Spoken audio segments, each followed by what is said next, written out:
warahmatullahi wabarakatuh. Nama saya Ade Bagus Pribadi, NIM saya 1986206061.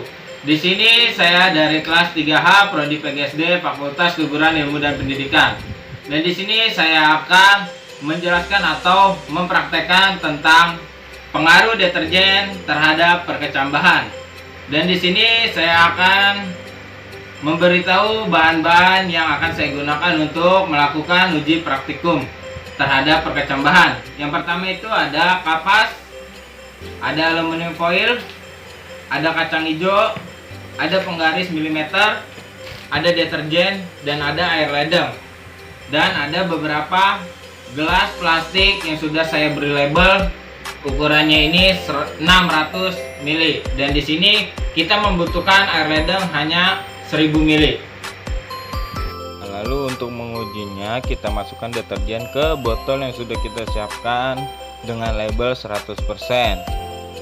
Nah, setelah kita tuangkan deterjen, kita masukkan air ledeng atau air PDAM hingga botol yang 100% itu terisi sebanyak 1000 ml dan kita aduk merata.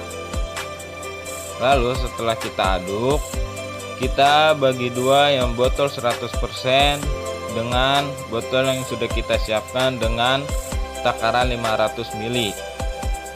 Nah, setelah kita bagi dua, kita masukkan ke botol yang 50%. Nah, setelah kita bagi dua dan kita tuangkan ke botol 50%, botol 100% dan 50% kita tuangkan air ledeng hingga kedua botol tersebut penuh dengan takaran 1000 ml. Nah, untuk mengisi ke botol yang selanjutnya, kita mengambil atau mengulangi tata cara sebelumnya, tetapi mengambil dari 50%. Kita bagi dua 50% ke botol yang 500 ml. Nah, setelah kita tuangkan ke botol 500 ml, kita tuang lagi ke botol yang 25%.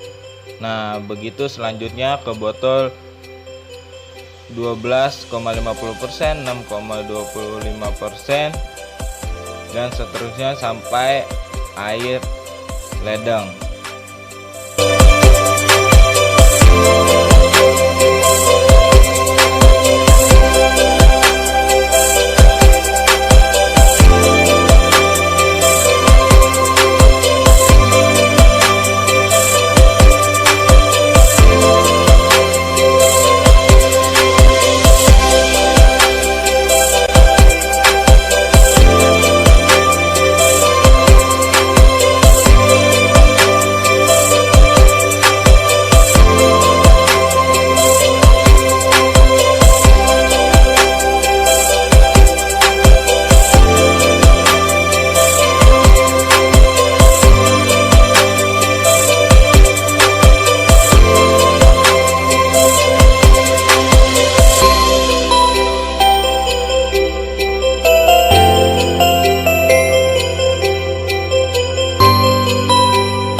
langkah selanjutnya, siapkan 7 gelas plastik yang sudah dimasukkan tisu atau kapas dan berikan 5 biji kacang hijau. Dan jangan lupa diberi label persenan konsentrasi kepada setiap gelas. Nah, langkah selanjutnya, setelah kita sudah siapkan beberapa gelas yang sudah kita beri label, kita tuangkan air konsentrasi deterjen sesuai dengan labelnya.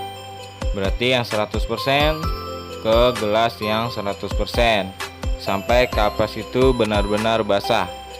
Kita tuangkan secukupnya, jangan sampai dia terlalu banyak air. Semuanya kita isi sampai kapas tersebut atau tisu tersebut basah.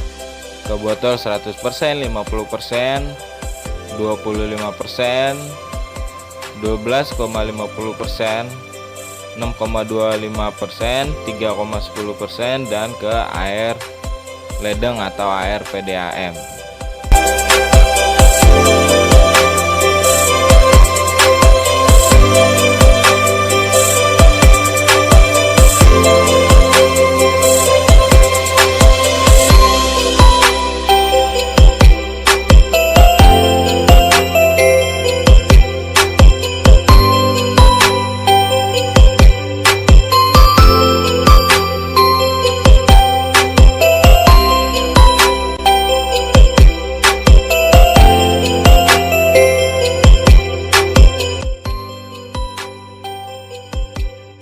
Setelah semua gelas sudah kita beri air dengan konsentrasi dengan label tersebut, lalu kita tutup dengan aluminium foil.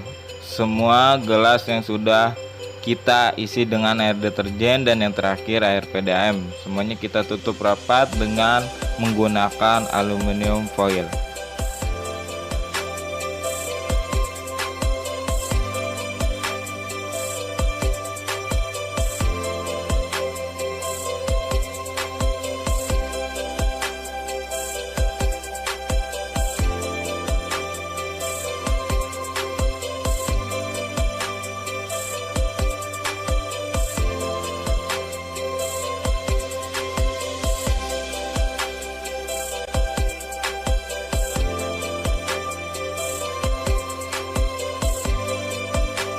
Oke, baik.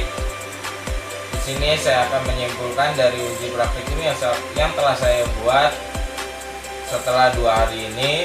Dan di hari pertama, larutan dengan konsentrasi 100% itu tinggi rata-ratanya 0 mm atau milimeter.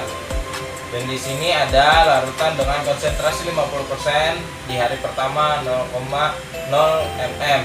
Dan larutan dengan 25% rata-rata 2,4 mm, larutan dengan konsentrasi 12,50 rata-rata 3,2 mm, larutan dengan konsentrasi 6,25% rata-rata 4,2 mm, larutan dengan konsentrasi 3,10% rata-rata 4,8 mm, dan dengan hanya menggunakan air ledeng atau air PDAM itu rata-rata 6,4 mm. Dan di hari kedua, larutan yang deterjennya konsentrasi 100% rata-ratanya 0, mm dan 50% rata-rata 0, mm, 25%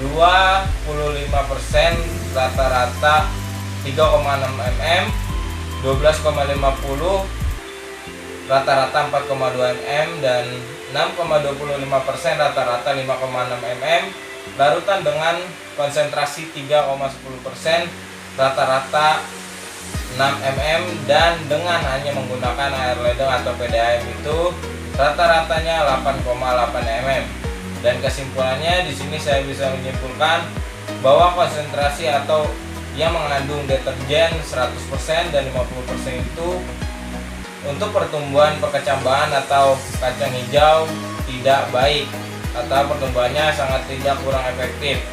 Nah, semakin banyaknya deterjen, semakin pertumbuhannya itu tidak baik atau tidak tumbuh, dan semakin berkurangnya deterjen, tumbuh perkecambahan kacang hijau semakin baik. Nah, segitu saja video yang saya buat untuk melakukan uji praktikum pengaruh deterjen terhadap perkecambahan. Kurang lebihnya saya minta maaf. Saya tutup. Wabillahi taufiq wal hidayah. Wassalamualaikum warahmatullahi wabarakatuh.